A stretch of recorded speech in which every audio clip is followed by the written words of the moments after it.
Cop arrests a black woman in a quiet store, sure she's up to no good, until she leans in, eyes burning, and whispers, "You just made the worst mistake of your career." Then, she slides a badge across the table. FBI. Undercover. And his arrest just blew a dangerous case wide open. But the real shock? The criminals she was after aren't just out there. They're closer than he ever imagined. How deep does the corruption go?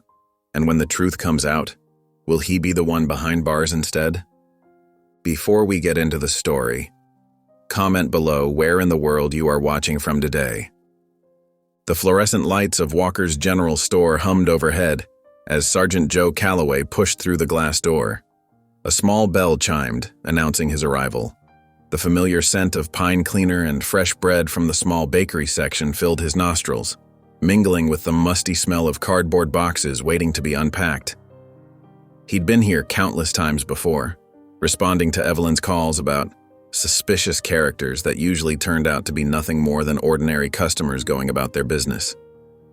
Evelyn Walker, a thin woman in her 70s with perfectly coiffed silver hair, stood behind the counter.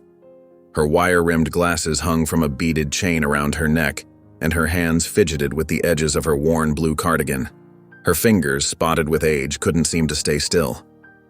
The moment she spotted Joe, she waved him over with quick, nervous gestures, her bangles jingling softly. "Oh, thank goodness you're here, Sergeant," she whispered, though her whisper carried across the quiet store like a stage actor's aside.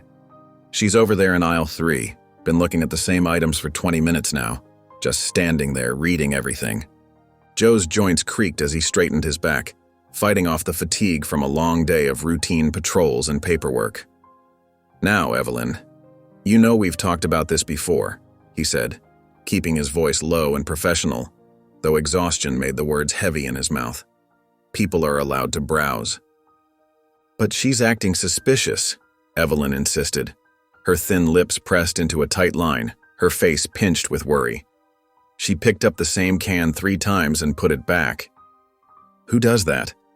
And she's wearing such an expensive-looking suit for grocery shopping."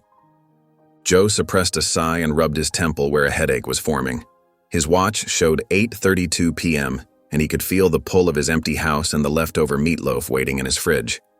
The thought of his quiet kitchen and comfortable armchair made this situation feel even more tedious.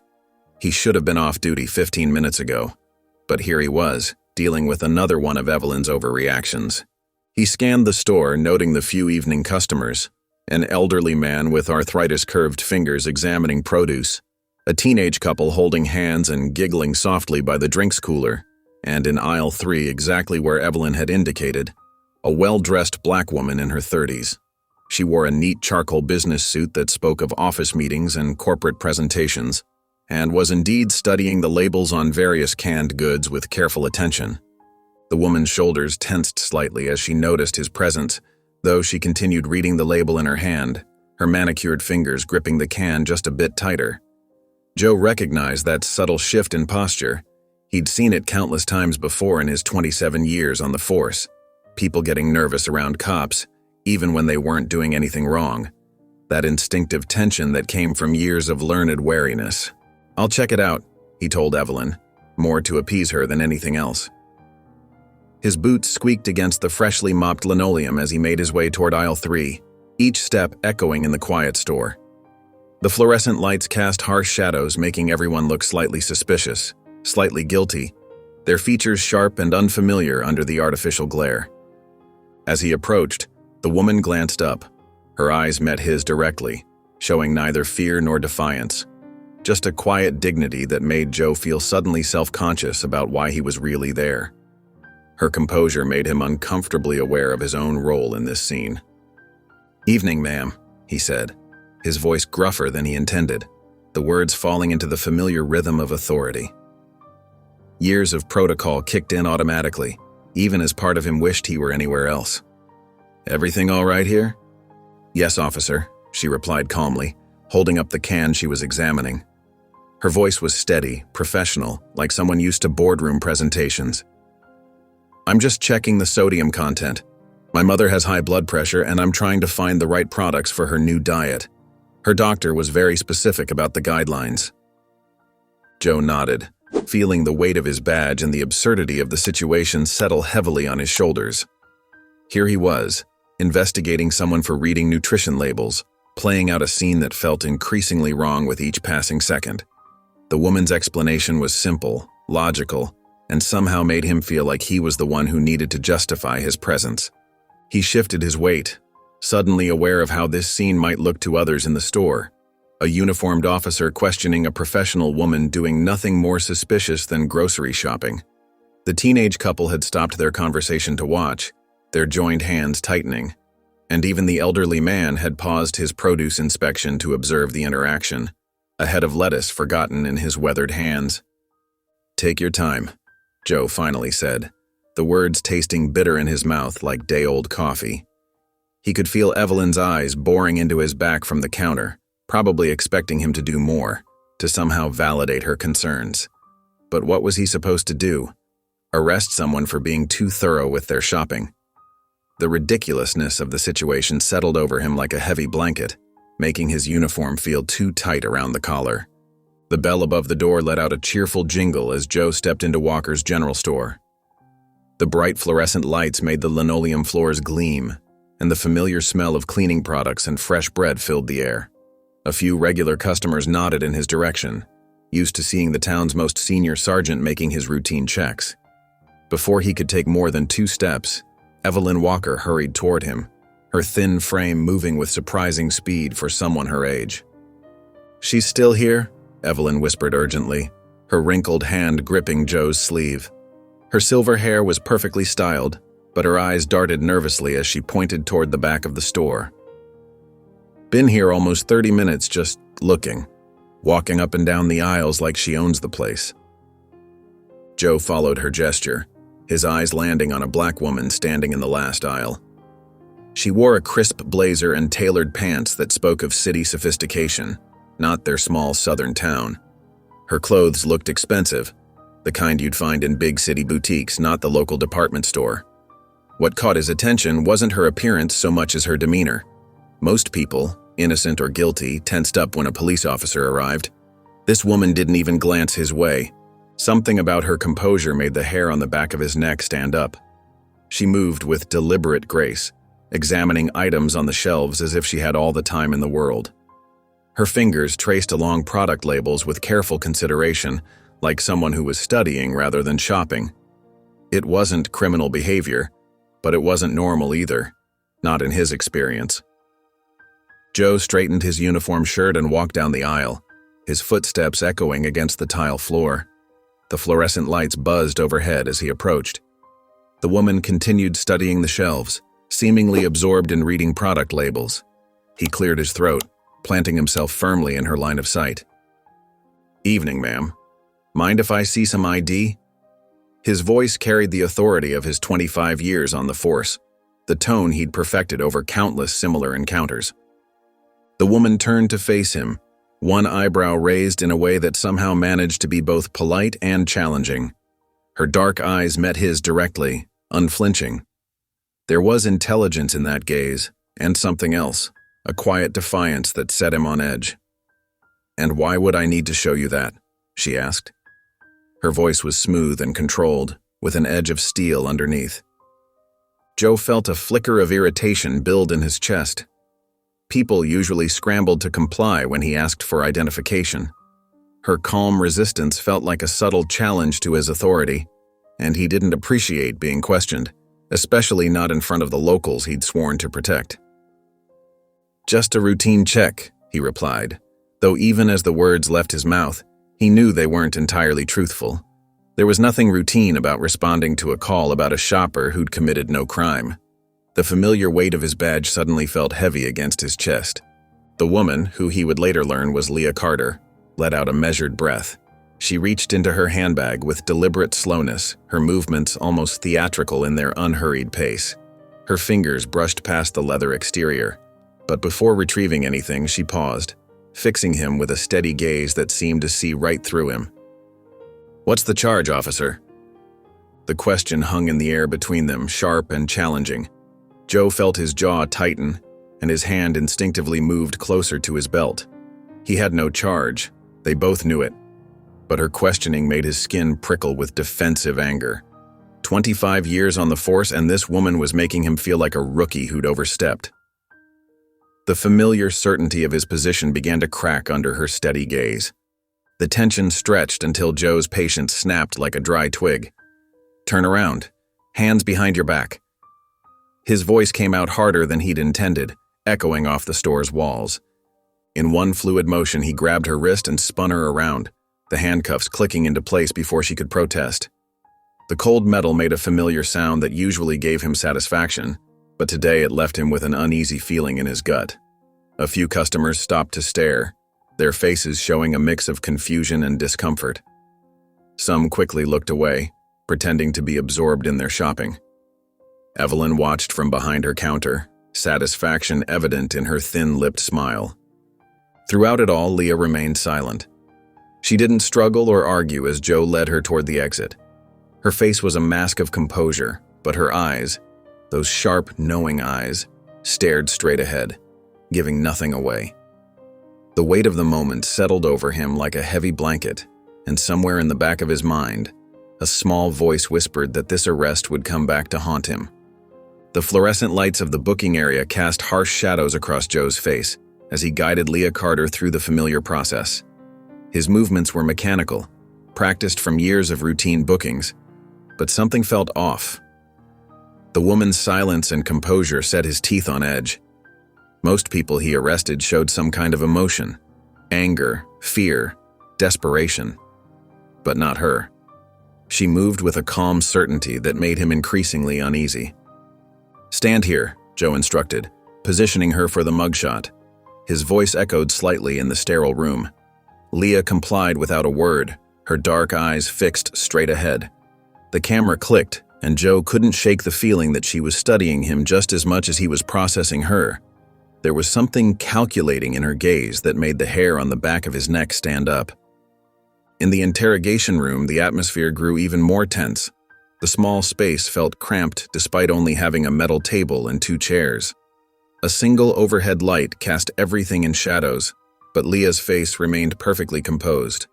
The faint hum of the ventilation system was the only sound breaking the stillness.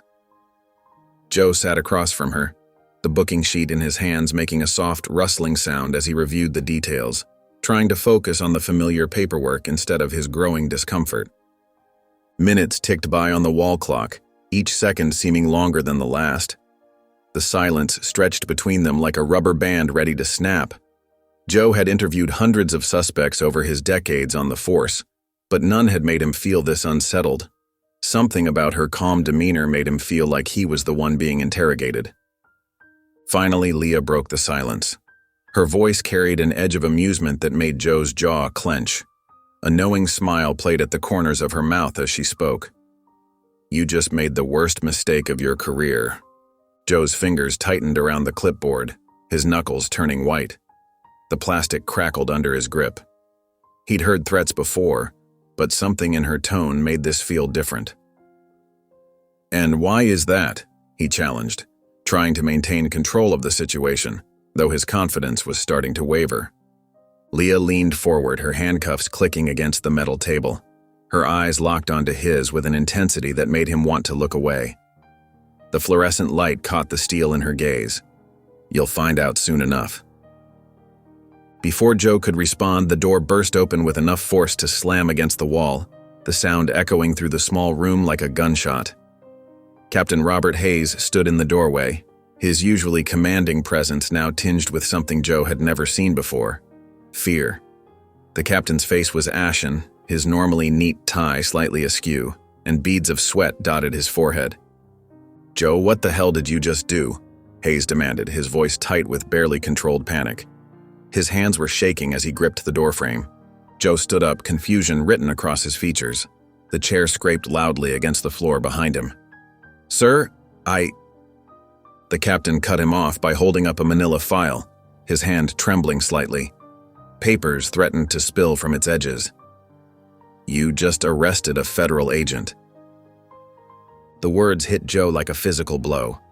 His stomach dropped, and the room seemed to tilt sideways for a moment. The clipboard slipped from his suddenly numb fingers, clattering onto the table. He looked back at Leah, who hadn't moved an inch, but now her slight smile made perfect sense.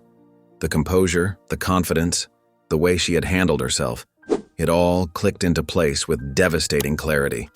20 years of experience as a cop, and he'd never felt more like a rookie than in this moment. The interrogation room felt even more confining than usual, as Joe stared at the gleaming FBI badge sliding across the metal table.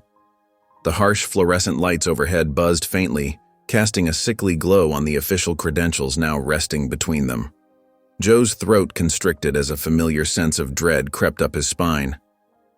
"Go ahead, pick it up," Leah said, her voice steady despite the handcuffs still binding her wrists. There was a subtle challenge in her tone, as if daring him to confront the truth. "I think you'll find everything in order." With a trembling hand, Joe lifted the badge, his fingers closing around the solid weight of it. The embossed letters and official seal were unmistakable. This was no forgery. His stomach churned as he read the identification. Special Agent Leah Carter, Federal Bureau of Investigation. "This has to be a mistake," Joe muttered, his voice barely above a whisper. But the grim expression on Captain Hayes' face told him otherwise. "It's not a mistake, Joe," Hayes said, running a weary hand over his face. "I just got off the phone with the FBI field office in D.C. She's one of theirs, and you just blew her cover." The words hit Joe like a physical blow, knocking the breath from his lungs. 6 months of undercover work, gone. A major federal investigation, compromised. All because he'd responded to a paranoid shop owner's call without a moment's hesitation. How was I supposed to know? Joe tried to defend himself, but the words sounded hollow even to his own ears. "That's exactly the problem," Leah interjected, her voice sharp with controlled anger. "You weren't supposed to know. I was deep undercover until you decided to arrest me for shopping while black." Joe flinched at the blunt truth of her words, feeling the sting of her rebuke deep within his core. He had become an unwitting obstacle, protecting something far more sinister than he could have imagined. "The Bureau's been tracking a human trafficking ring," Hayes explained, his voice heavy with the weight of the situation. "Agent Carter was our best shot at bringing down the whole operation. Now ... He trailed off, the unspoken implications hanging in the air like a dark cloud. Joe's mind raced through the consequences, not just for his own career, but for the countless victims they might never save, the criminals who might never face justice.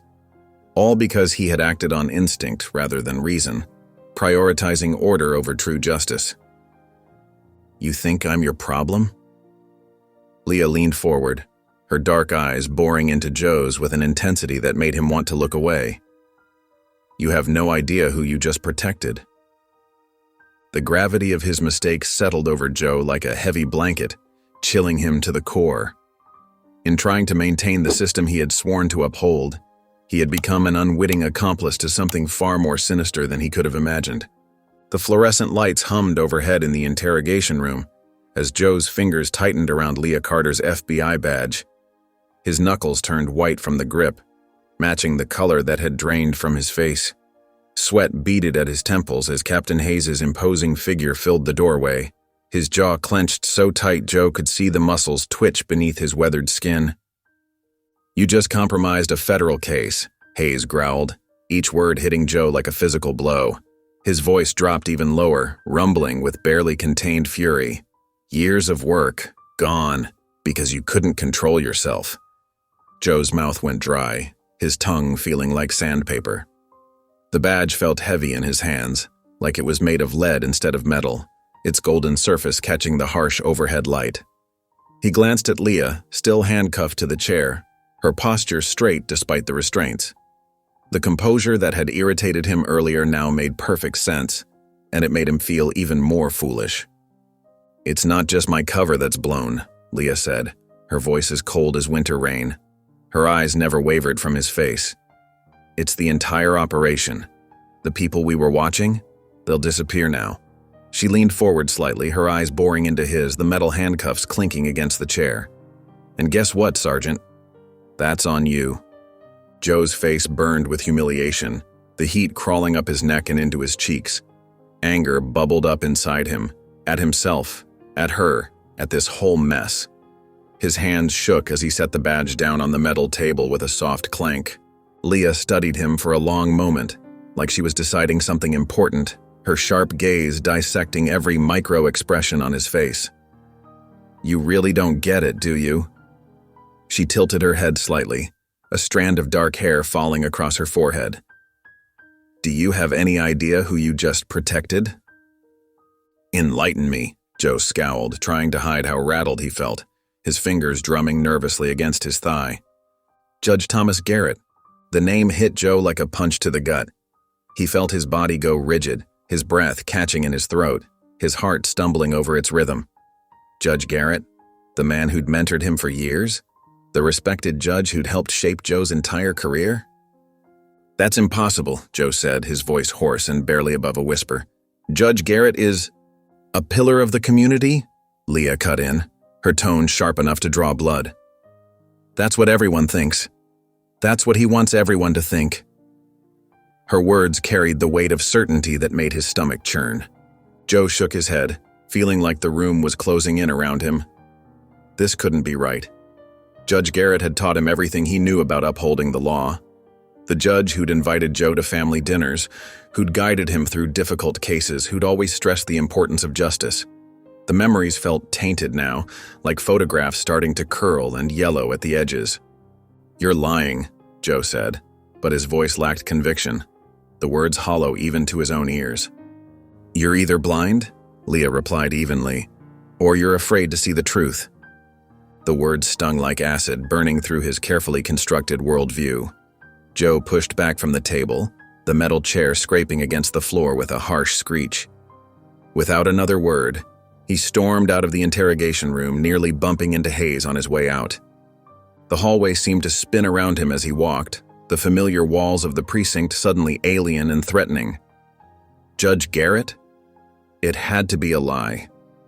It had to be. But somewhere deep inside, a small voice whispered a terrible question. What if it wasn't? The doubt crept through his mind like poison, tainting every memory, every moment of mentorship, every piece of advice the judge had ever given him.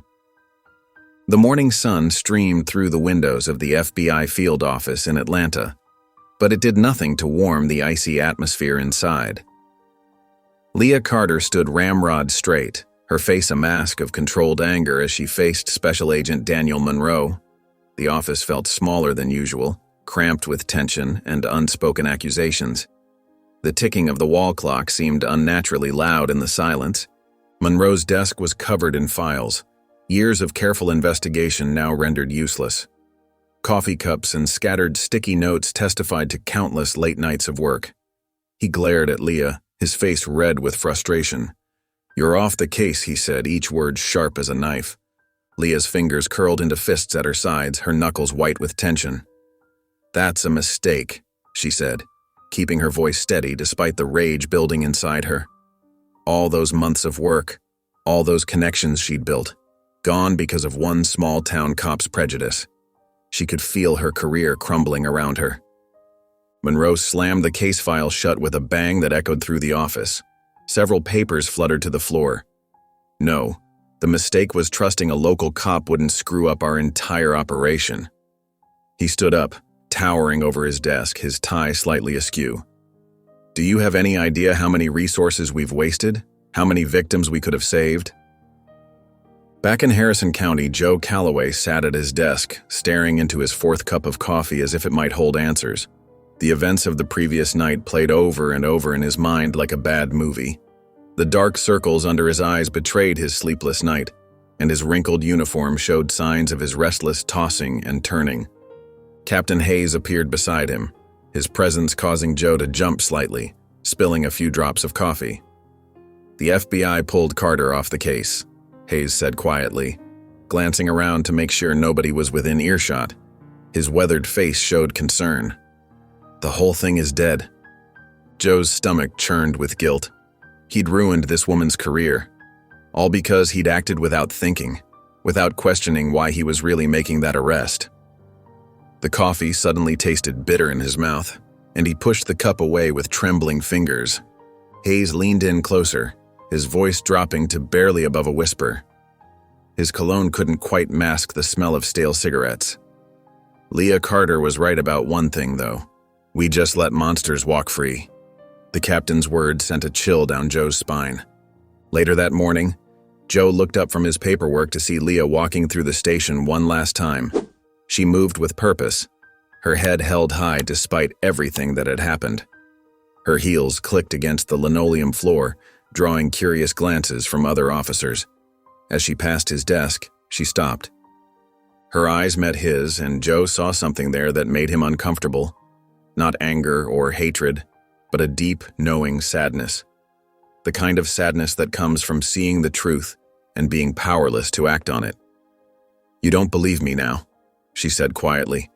"But when the body starts showing up, you will." Joe watched her walk away, her words hanging in the air like a dark cloud. For the first time since this whole mess began, real doubt crept into his mind.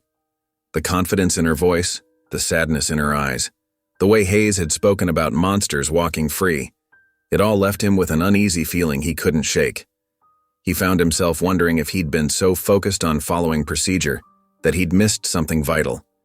The sound of Leah's footsteps faded away, and Joe was left alone with his thoughts and the growing weight of what he might have done. The morning sun continued to stream through the windows, but somehow the shadows in the room seemed darker than before. The morning mist hung heavy over the Harrison County riverbank, turning the world gray and ghostly.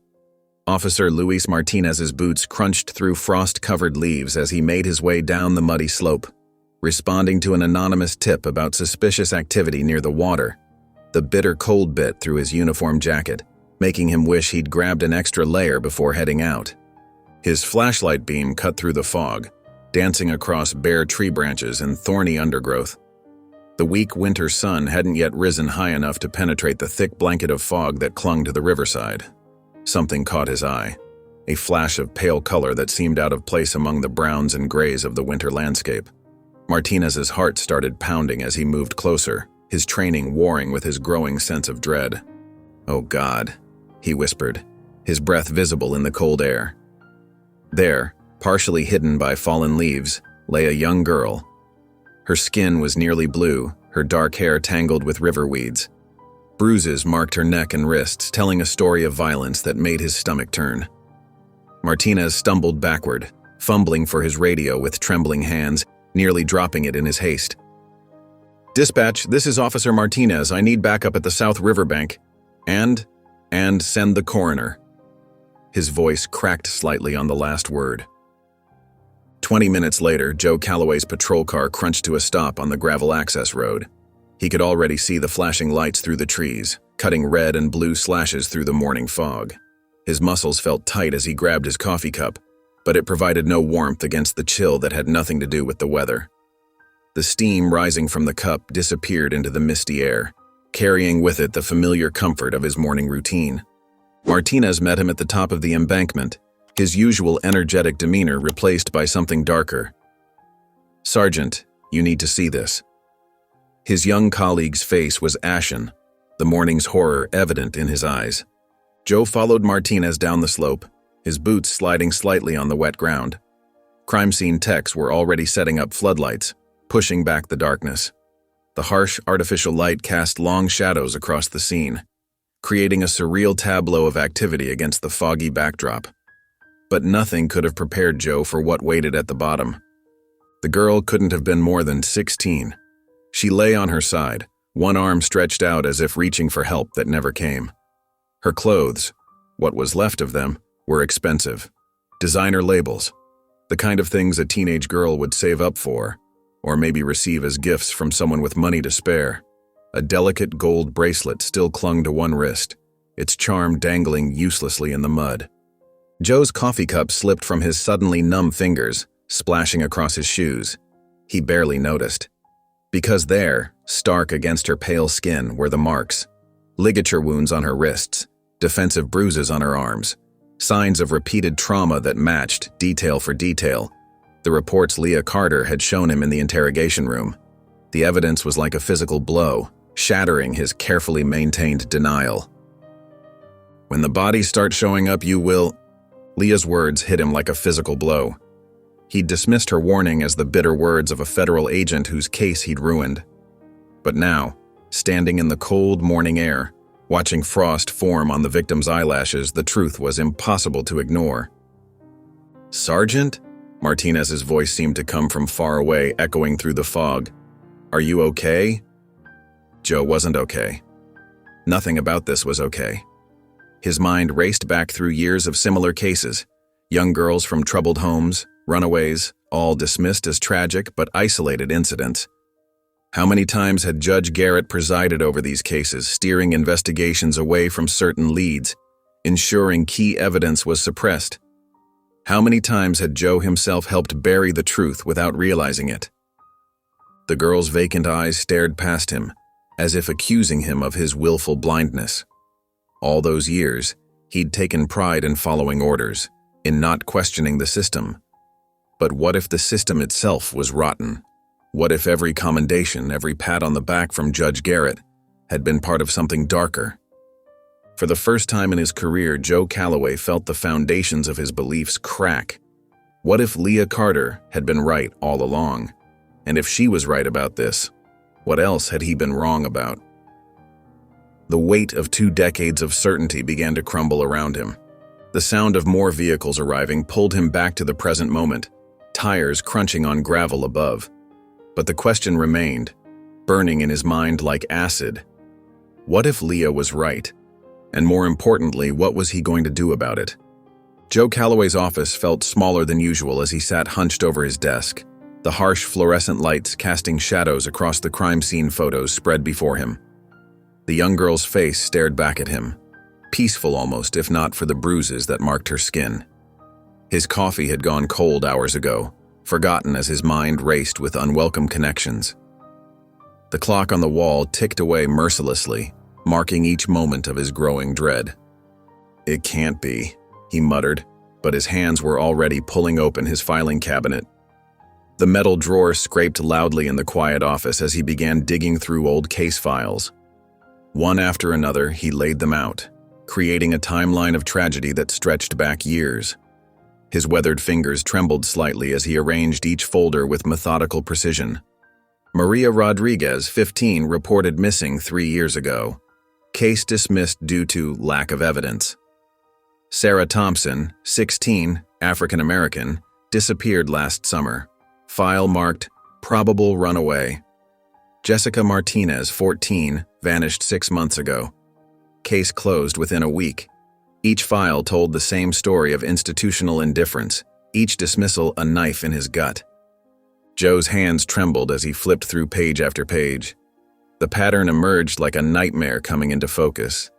Young girls, all of them from vulnerable communities, all of their cases buried under bureaucratic excuses and legal jargon. His stomach churned as the pieces fell into place one by one. Then he saw it. At the bottom of each dismissal order, that familiar signature. Judge Thomas Garrett. The same elegant script he'd admired for years. The signature of his mentor, the man who'd guided his career. It appeared again and again like a brand of shame across every buried case. Each flourish of the pen now seemed to mock him, a testament to his own willful ignorance. "Dear God," Joe whispered, his throat tight. The weight of his own willful blindness crushed down on him. How many times had he accepted Garrett's decisions without question? How many lives had been destroyed while he looked the other way? The faces of all those girls seemed to blur together in his mind, a chorus of silent accusations. With shaking hands, he gathered the files into a neat stack. Each step toward Chief Briggs's office felt like walking through mud, but he forced himself forward. The chief's door was open, warm afternoon light streaming through the Venetian blinds, casting striped shadows across the worn carpet. Briggs looked up as Joe entered, his round face pleasant, almost jovial. "Calloway, what brings you by?" His voice carried its usual friendly tone, but something in his eyes made Joe's skin crawl. Joe placed the stack of files on the chief's desk. They landed with a soft thud that seemed to echo in the small office. "Sir, I need you to look at these." His voice sounded strange in his own ears, tight with barely contained emotion. Briggs barely glanced at the top file before closing it with a casual flick of his wrist. A small smile played at the corners of his mouth, but his eyes were cold.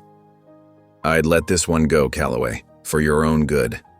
The threat in his words was unmistakable, wrapped in a thin veneer of friendly advice. The words hit Joe like a physical blow. He stood there, frozen as the implication sank in.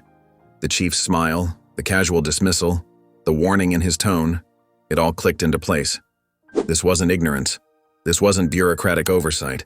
The truth was far darker, far more insidious than he'd ever imagined. His own department, the people he'd worked with for decades, the men and women he'd trusted, they knew. They'd always known. The realization settled over him like a heavy shroud, suffocating in its weight. Joe's hand gripped the back of the chair in front of him, his knuckles white. The badge on his chest, once a source of pride, now felt like it was burning through his shirt. Everything he'd believed in, everything he'd dedicated his life to suddenly felt like a cruel joke. The morning sun cast long shadows across the weathered brick of Leah's apartment building as Joe shifted his weight from foot to foot. His police-issue boots felt heavy, matching the weight in his chest. He'd spent 20 minutes in his car rehearsing what to say before finally walking up to her door. The words still didn't feel right, but he knew he couldn't wait any longer. The hallway smelled of old carpet and fresh paint, an odd combination that made his nose twitch. A neighbor's door opened and closed somewhere down the hall, followed by the jingle of keys and receding footsteps. Joe wiped his sweaty palms on his jeans and raised his fist to knock, his heart hammering against his ribs like a guilty verdict. Before his knuckles could touch the wood, the door swung open. Leah Carter stood there in casual clothes, jeans and a navy sweater that had seen better days, but her expression was anything but casual. Her eyes narrowed the moment she saw him, and her whole body tensed like a coiled spring. Oh, hell no. The door started closing immediately, the hinges squeaking in protest. Joe's police instincts kicked in and his boot shot out, catching the edge. The impact sent a dull ache up his leg. "I need your help." His voice cracked on the last word, betraying his desperation. Leah's laugh was sharp enough to cut glass, echoing in the empty hallway. You? You need me?" She shook her head, her voice dripping with disgust. "You destroyed my career, and now you want my help?" Her fingers gripped the door frame so tight her knuckles went white, the wood creaking under her grip. Joe's jaw clenched. The words felt like rocks in his mouth, but he forced them out. Someone else just died. The statement hung heavy in the air between them, like a physical thing. That stopped her. The hatred in her eyes didn't fade, but something else crept in, concern maybe, or resignation. She stood there for a long moment, studying his face like she was trying to catch him in a lie, her keen investigator's eyes missing nothing. "Another girl?" she asked finally, her voice softer but no less sharp, carrying years of frustration and pain. Joe nodded, his throat tight. 16 found her by the river. He swallowed hard. "Just like in your files, every detail matches." Leah's shoulders sagged slightly. She looked tired suddenly, the anger giving way to something heavier. Dark circles under her eyes spoke of sleepless nights. "And now you believe me about Garrett?" "I found his signature, on dozens of cases, all swept under the rug." The admission tasted bitter on his tongue, like old coffee and shame. "You were right. I was wrong. I should have listened sooner." She crossed her arms tight across her chest, her expression hardening again. The morning light caught the silver threads in her dark hair. "Fine," she said after what felt like forever. "But this time, you listen to me. And if you screw this up again, I will bury you. That's not a threat. It's a promise." Joe nodded, his shoulders dropping in relief. For the first time since this mess started, he truly believed every word she said. And somehow, that made him feel safer than he had in weeks. The fluorescent lights in Leah's modest apartment buzzed softly as Joe stood in the doorway, feeling utterly out of place. Her living room was sparse yet meticulously organized, with case files neatly stacked on the coffee table. The bare walls were adorned with only a single framed FBI commendation, a stark reminder of the career he had inadvertently derailed. You really think I'm going to help you? Leah's voice cut through the heavy silence, her tone sharp and laced with barely contained fury. Her dark eyes fixed him with an unwavering gaze. Joe shifted his weight, the leather of his jacket creaking as he did so. This was unfamiliar territory for him, asking for help, admitting he was wrong. It felt like swallowing gravel, the words tasting bitter on his tongue. Look, I was wrong, he forced out, the admission difficult.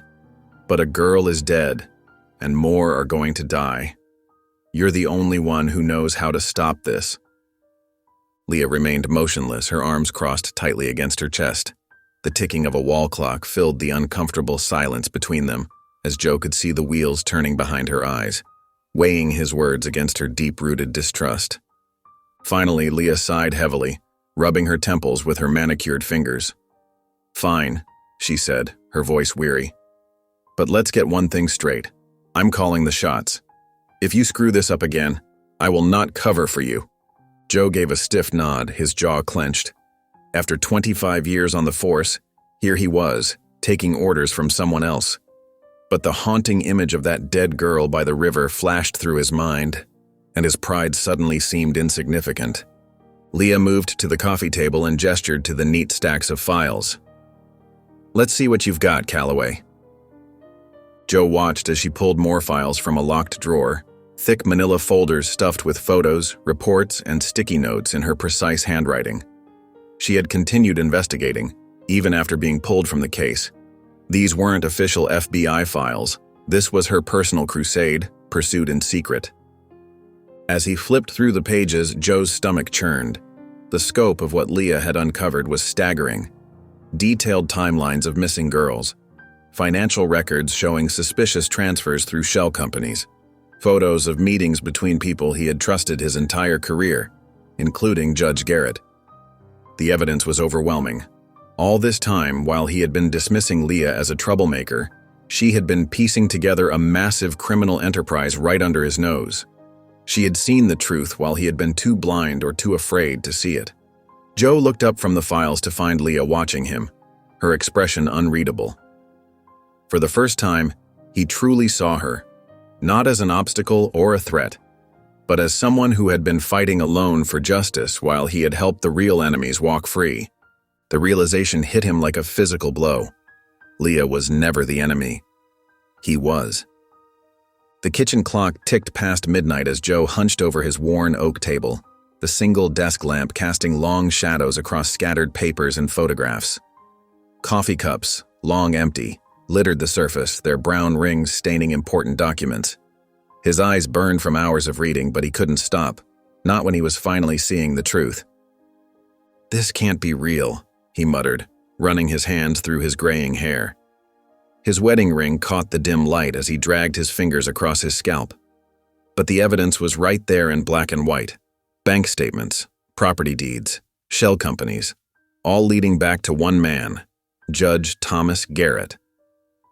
Leah sat across from him, her face illuminated by her laptop screen, her features sharp with concentration. "Look at this," she said, turning the computer toward him. Her finger traced across rows of numbers. Every time a girl disappeared, there was a large deposit into this account in the Cayman Islands. The amounts vary, but the pattern is consistent. Some payments are as high as $50,000. Joe's stomach churned as he studied the dates, his coffee threatening to come back up. They matched perfectly with cases he'd worked on, cases where Garrett had assured him everything was being handled properly, patting him on the back with that fatherly smile. Cases that had been quietly buried, forgotten like yesterday's news. "Here's where it gets interesting," Leah continued, pulling up another document, her fingers flying across the keyboard. "These foundations, Friends of Harrison County, Children's Future Fund, Better Tomorrow Initiative, they're all registered to different people, but the money flows to the same place, like tributaries feeding a river of corruption." Joe recognized some of the names, and each one felt like a punch to the gut. Prominent citizens, business leaders, people he'd shared drinks with at the country club, laughed with at fundraisers, trusted implicitly. "The real estate companies are just fronts," Leah explained, her voice tight with controlled anger, a muscle working in her jaw. "They buy properties, convert them into temporary holding facilities, then sell them before anyone catches on. The police department's involvement. She paused, glancing at Joe, her expression softening for just a moment. Well, you can guess how that helped. Joe felt sick, his hands trembling as he reached for his cold coffee. He'd been part of this. Not knowingly, but his blind trust had made him complicit. Every time he'd looked the other way, every time he'd accepted Garrett's explanations without question, he'd helped keep this machine running, greased its wheels with his own integrity. The network is bigger than we thought, Leah said, pulling up more files, each one more damning than the last. These girls aren't just disappearing locally, they're being moved across state lines, sometimes internationally. Garrett's position as judge gives him the perfect cover. He can manipulate cases, suppress evidence, influence investigations. He's been playing puppet master for years. Joe picked up a photograph of Garrett at a charity gala, smiling broadly, his arm around Joe's shoulders. The judge's expensive watch glinted in the camera flash. They'd both received community service awards that night, standing ovation and all. The memory turned bitter in his mouth like ashes on his tongue. I trusted him, Joe said, his voice barely above a whisper, cracking with emotion. He mentored me, taught me everything I know about law enforcement. He laughed harshly, the sound echoing in the quiet kitchen. Guess now I know why he took such an interest in my career. Leah's expression softened slightly, understanding flickering in her eyes. That's how they operate. They pick people with integrity, earn their trust, make them feel valued. Then they use that trust as a shield. You're not the first good cop they've fooled, Joe. Joe stared at the evidence spread before him, his world crumbling piece by piece. Each document was another nail in the coffin of everything he'd believed in. His hands clenched into fists as anger replaced shock, hot and clarifying. We need to take him down, he said, meeting Leah's eyes with newfound determination. She nodded, a hint of approval crossing her face, the first real smile he'd seen from her. Now you're talking. Welcome to the right side of this fight. The fluorescent lights hummed overhead as Joe stood in Chief Briggs's doorway, his heart pounding against his ribs like a trapped animal trying to escape. The manila folder in his hands felt heavy with the weight of truth it contained, evidence that had taken months to gather, each page another nail in the coffin of his illusions. Through the office window, the setting sun cast long shadows across the worn carpet, painting everything in shades of amber and betrayal. What do you want, Calloway? Briggs didn't look up from his computer screen, his thick fingers still typing away with methodical precision, as if this was just another ordinary evening at the precinct. Joe stepped forward and threw the folder onto the desk, scattering some of Briggs' papers across the polished wood. Explain this. The chief's eyes narrowed as he picked up the folder with deliberate slowness, each movement calculated and controlled. Joe watched his face carefully, searching for any sign of surprise or shock, the normal reaction of an innocent man confronted with evidence of corruption. There was none. Briggs flipped through the pages, bank statements, property records, suspicious deaths, his expression never changing, like a poker player holding all the cards. The silence stretched out, heavy and suffocating, broken only by the gentle whir of the ceiling fan and distant voices from the squad room. Papers rustled as cars passed by outside, their headlights briefly illuminating the walls. Finally, Briggs closed the folder with a soft thump that seemed to echo in the tense atmosphere.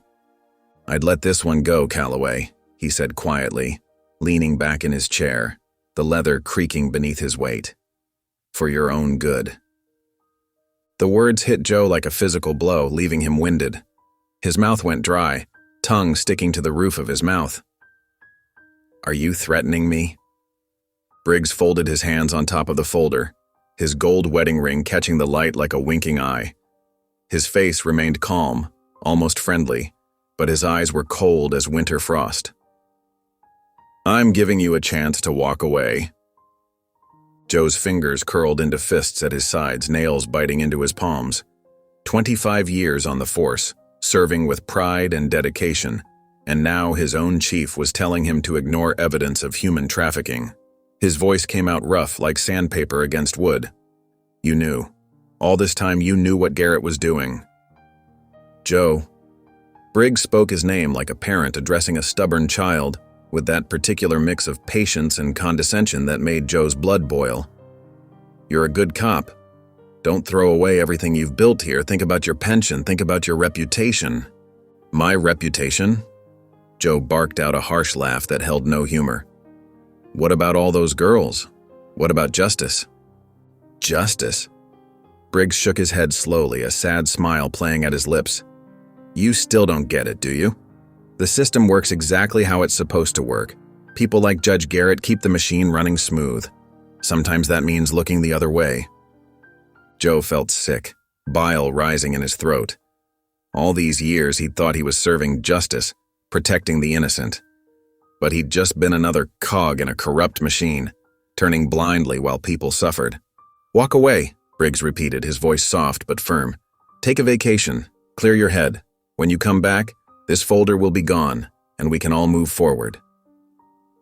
Joe stared at his chief, at the man he'd respected for decades, and saw him clearly for the first time. His hands were trembling as he turned and walked out of the office, leaving the folder behind like a bomb waiting to detonate. In the hallway, fluorescent lights flickered overhead, casting strange shadows that seemed to mock him. His footsteps echoed on the linoleum floor like a countdown. Everything looked the same. The familiar walls, the scuffed floors, the bulletin board covered in wanted posters. But nothing would ever be the same again. He was no longer just investigating corruption. He had become a threat to the very system he'd served his whole life, and he knew with chilling certainty that they would never let him walk away clean. The cheap motel lamp cast a sickly yellow glow across the room as Leah sat on the edge of the sagging bed, the worn springs creaking beneath her weight. Papers were spread around her like fallen leaves, each one another piece of evidence against Judge Garrett. Bank statements, property records, witness testimonies. Her dark eyes scanned document after document, looking for anything they might have missed, while her fingers absently traced the edge of a particularly damning financial report.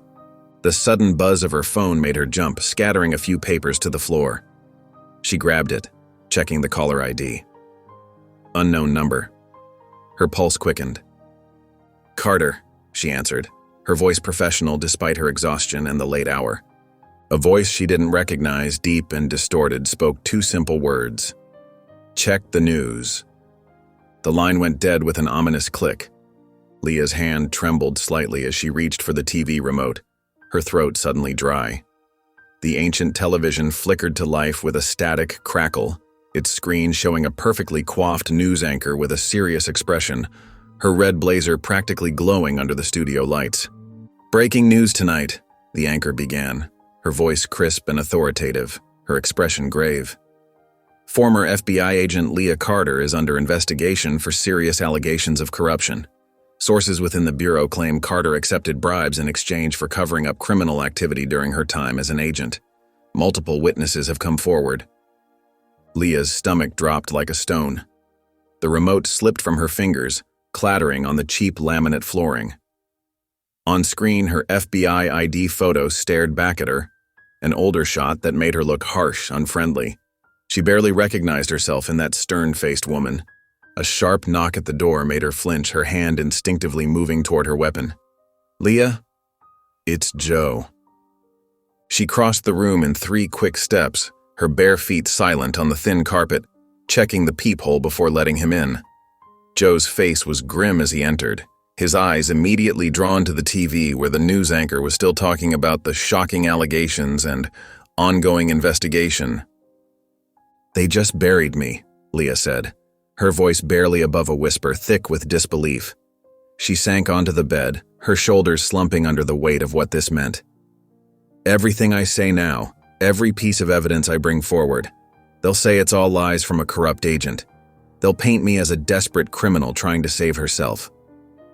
Joe stood there, his jaw working as he watched the news report, the muscles in his face twitching with barely contained anger, his fists clenched and unclenched at his sides. After 20 years of being a cop, he recognized a setup when he saw one. This wasn't just about silencing Leah, it was a display of power, a message to anyone else who might think about speaking up against Judge Garrett and his network. "We're not stopping," he said firmly. his voice cutting through Leah's despair like a blade through fog. She looked up at him, really looked at him, seeing the determination etched in every line of his weathered face. Gone was the arrogant cop who'd arrested her on a bogus call months ago. In his place stood someone different, someone who finally understood what they were up against and was ready to fight anyway. Badge and reputation be damned. For the first time since this unlikely partnership began, Leah truly believed Joe was on her side. Not just working with her out of guilt or duty, but genuinely committed to exposing the truth, no matter the cost. In that moment, despite the news still playing behind them, she felt a spark of hope. The news anchor's voice droned on in the background, but neither of them was listening anymore. They had work to do, and now they had even more reason to do it right. Joe's steps echoed through the deathly silent police station as he made his way to his desk, the usual friendly greetings from his colleagues, replaced by averted gazes and hushed whispers.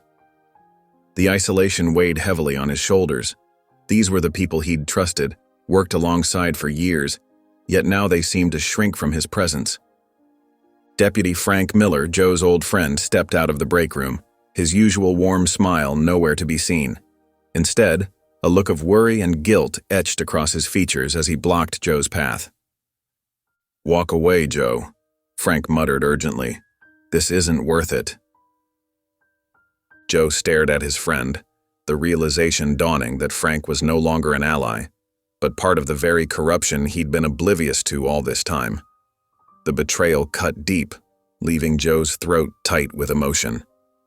"How long?" he asked, his voice barely audible. Frank simply shook his head and walked away, abandoning Joe to face the sea of hostile, averted eyes and turned backs, decades of camaraderie crumbling around him.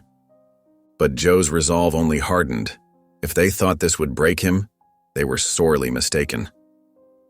Pulling out his phone, he scrolled to the number of Sarah Martinez, the investigative reporter who had been digging into Judge Garrett's shady dealings. With a deep breath, Joe hit the call button, bracing himself for the consequences of exposing the truth, no matter the cost. The streetlight above Joe's parked car flickered erratically, casting shifting shadows across his weathered face and the dashboard's worn leather. His phone felt impossibly heavy in his hand as he stared at Julia Ramirez's number, each digit seeming to mock his hesitation. 25 years on the force, and he'd never once leaked to a reporter. Not once. But those 25 years meant nothing now.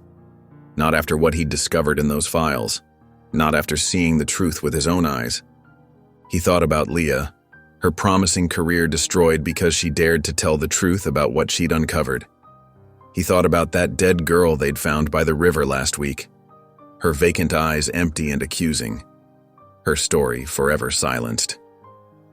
His thumb pressed the call button before he could second-guess himself, before fear could win out over conscience.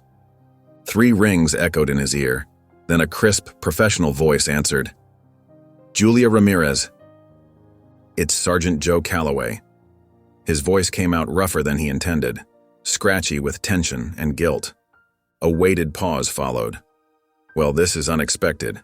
The last time we spoke, you told me to, and I quote, 'Stop poking my nose where it doesn't belong.'"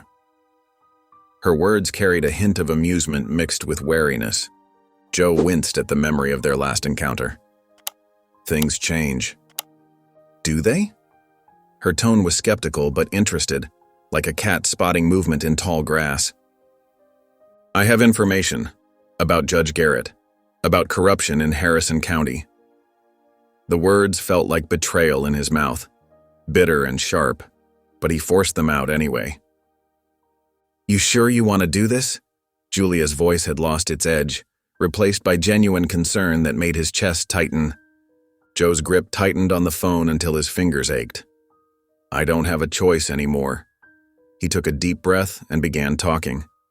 He told her everything, about the trafficking ring operating right under their noses, about the offshore accounts hidden behind layers of shell companies, about how deep the corruption went in his own department. He told her about Leah Carter, about how they'd systematically destroyed her to keep her quiet. Julia didn't interrupt, didn't ask questions. She just listened. The soft, steady sound of her typing the only indication she was still there, recording every damning word. When he finished, silence filled the line, heavy with implications. Finally, she spoke. "Meet me in an hour. Corner of Pine and Fifth. There's a diner there. Good coffee. Better privacy." "I'll be there." Joe hung up and started his car, the engine rumbling to life like distant thunder. As he pulled away from the curb, his phone buzzed against the passenger seat. A news alert lit up his screen. Breaking news. Federal cover-up and corruption allegations in Harrison County. His stomach clenched into a tight knot. There it was, in bold letters. The point of no return. Someone else had started talking, too. He gripped the steering wheel tighter, his knuckles turning white against the worn leather. Everything would change now. His career, his life, everything he'd built over 2.5 decades. But maybe, just maybe, that's exactly what needed to happen. Sometimes the only way forward was through the fire. The fluorescent lights buzzed overhead in the sterile FBI interrogation room as Leah Carter sat perfectly still, her wrists bearing the angry red marks of last night's handcuffs. Her once crisp dark suit was wrinkled from spending the night in holding, but her posture remained rigid, dignified, a silent testament to her unwavering strength. Across the cold metal table, Special Agent Daniel Monroe studied her with the detached interest of someone examining an insect under glass, his pen tapping an irregular rhythm against his notepad. "You're officially cleared," he said finally, sliding a thick document across the table. His voice carried no warmth, no apology, just bureaucratic finality. Leah didn't reach for the paper, didn't even glance at it. She'd known this was coming, not because the FBI had suddenly grown a conscience, but because Joe Calloway had finally done the right thing. The detailed story he'd leaked to Julia Ramirez at the Herald had blown everything wide open, exposing years of corruption that could no longer be ignored. "Your badge and credentials will not be reinstated," Monroe continued, his tone clipped and dismissive. "The Bureau considers this matter closed. You understand there will be no further discussion." "Of course they do," Leah replied, her voice steady despite the anger churning inside her like a storm. Years of undercover work, countless successful operations, lives saved and criminals put away, all thrown away because she dared to expose the truth about Judge Garrett's empire. 2 stone-faced agents escorted her through the building's cold hallways, past former colleagues who suddenly found their shoes fascinating or buried their faces in conveniently timed phone calls. The weight of their betrayal pressed down on her shoulders like a physical burden. These people had known her, worked with her, trusted her, until it became inconvenient to remember her years of dedicated service. The morning sun hit her face as she stepped outside the building, a harsh reminder of freedom that felt bittersweet. Her career was over, her reputation in tatters. The FBI had made it crystal clear. She was damaged goods. A cautionary tale for agents who might consider stepping out of line. But they were dead wrong if they thought this would stop her from pursuing justice. A familiar figure leaned against a black sedan across the street. Joe Calloway straightened as she approached, his weathered face showing signs of sleepless nights and worry. Deep creases lined his forehead, and his tie hung loose around his neck. He'd risked everything to clear her name, something she hadn't expected from the man who'd arrested her just weeks ago in front of half the town. Leah stopped a few feet from him, crossing her arms against the morning chill. "You actually did it," she said, studying his face. The old Joe Calloway, the one who'd slapped handcuffs on her in Walker's General Store, would never have leaked to a reporter. He'd changed, and she could see it in the determined set of his jaw. "Had to," Joe replied simply, his voice gruff with emotion. "It was the right thing to do. Should have done it sooner." "Cost you everything," she observed, noting the empty holster at his hip where his badge should have been. "Not everything." He met her gaze steadily, a new fire burning in his eyes. "We're not stopping until Garrett is in cuffs, whatever it takes." For the first time in days, Leah felt her lips curve into a knowing smirk. Damn right. The massive lakefront mansion glowed like a beacon in the darkness, its reflection rippling across the still water like molten gold. Inside, Judge Thomas Garrett stood by the floor-to-ceiling windows of his wood-paneled study, swirling aged whiskey in a crystal tumbler that had cost more than most people made in a month. His perfectly coiffed silver hair caught the warm lamplight, and his tailored Italian suit still looked crisp despite the late hour, not a wrinkle in sight. The flat-screen TV mounted on the mahogany-covered wall blared the evening news. A young reporter's voice filled the room, each word landing like a hammer blow. Sources claim Judge Thomas Garrett's involvement in a human trafficking ring spans decades, with possible connections to organized crime and police corruption. Multiple witnesses have come forward. Garrett took a slow, measured sip of whiskey, his face a mask of stone. Not a flicker of emotion crossed his weathered features as his name was dragged through the mud. He'd spent 30 years meticulously building his reputation, his power, his influence. Now it was crumbling before his eyes like a sandcastle in the tide. Richard DeLuca, his personal attorney of 15 years, sat hunched in a butter-soft leather armchair nearby, his laptop open and casting an eerie glow. The blue light from the screen cast deep shadows across his worried face, highlighting the beads of sweat on his forehead. "The FBI is already freezing accounts," he reported, his fingers flying across the keyboard in desperate clicks. "We need to act fast before they trace everything. We need to shut this down now." Garrett's voice was cold as winter ice, controlled as a surgeon's scalpel. DeLuca nodded frantically, closing his laptop with a sharp snap. "We already started wiping your offshore accounts. I've made arrangements. Private jet, secured location, everything you need. We can have you in the Caribbean in 48 hours. No extradition treaty there." A small, dangerous smirk played at the corner of Garrett's mouth as he turned from the window, his reflection ghosting across the glass. "Let's make sure I don't have to run." He set down his glass with a soft clink against the marble coaster. DeLuca understood immediately, his face paling slightly. He pulled out his phone with trembling fingers, scrolling through contacts. "The cop and the Fed?" he asked, though he already knew the answer, his voice barely above a whisper. "They started this mess," Garrett said, methodically straightening his silk tie in a nearby gilded mirror. "They can end it too." DeLuca pressed a number, waited for the line to connect, his breath shallow. When it did, his message was simple and chilling. "Make the cop and the Fed disappear." Garrett picked up his whiskey again, cold satisfaction settling over his features like a familiar mask. He'd eliminated threats before, watched them vanish without a trace. This would be no different.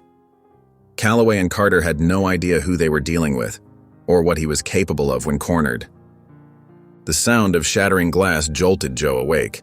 His heart hammered against his ribs as he grabbed his service weapon from the nightstand, his fingers instinctively finding the familiar grip in the darkness.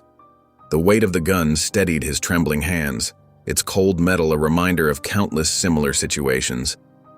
Years of police training kicked in as he moved silently through his darkened house, checking corners, staying low, his bare feet silent against the hardwood floors. Another crash echoed from the front of the house, louder this time, more deliberate. Joe's breath caught in his throat, and sweat beaded on his forehead despite the cool air. He pressed his back against the wall, inching toward the noise, every muscle tense and ready. The night air felt thick, heavy with danger, carrying the metallic taste of fear. When he reached his front door, the motion-activated porch light flickered on automatically, casting harsh shadows. That's when he saw it, and his stomach dropped like a stone. Bright red letters screamed across his pristine white siding. "Traitor." The paint was still dripping, leaving crimson trails like bloody tears, each droplet a testament to how recently the vandals had been there. Joe's jaw clenched until it ached as he pushed open the front door, weapon ready, his tactical training taking over.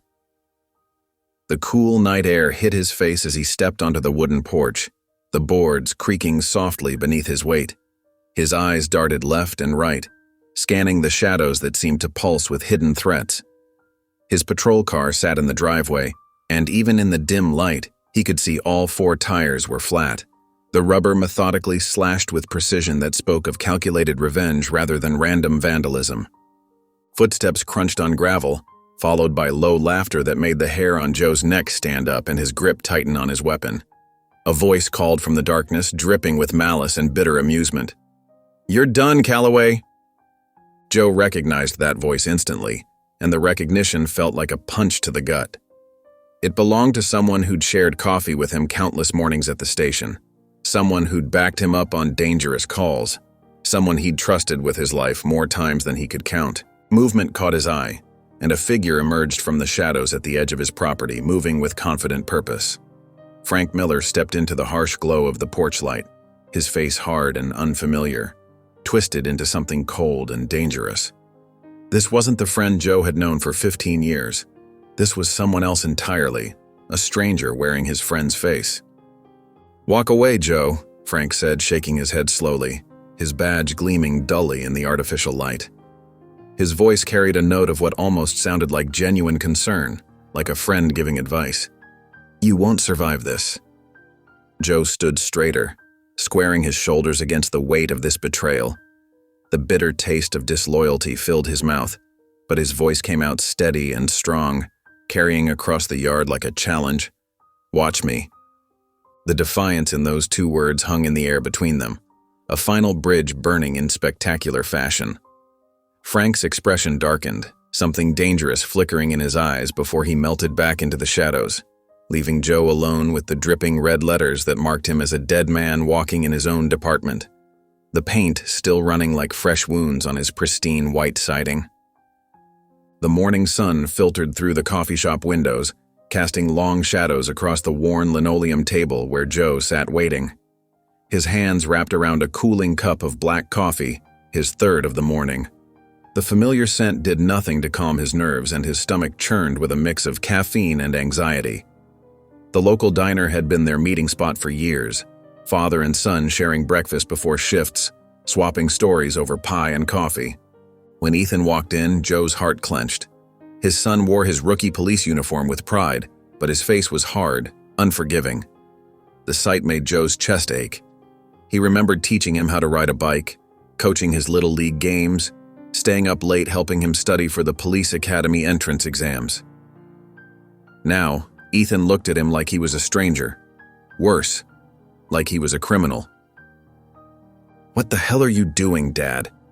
Ethan's voice was low, controlled, but Joe could hear the anger simmering beneath the surface. His son's fingers drummed against his holster, a nervous habit he'd picked up at the academy. Joe didn't answer immediately.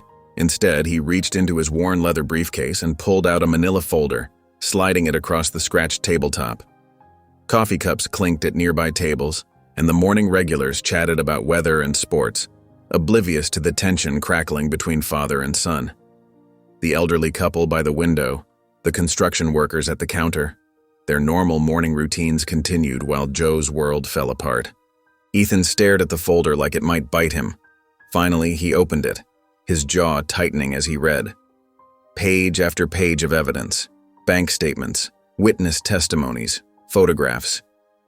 The truth about Judge Garrett, about the department, about everything they'd believed in.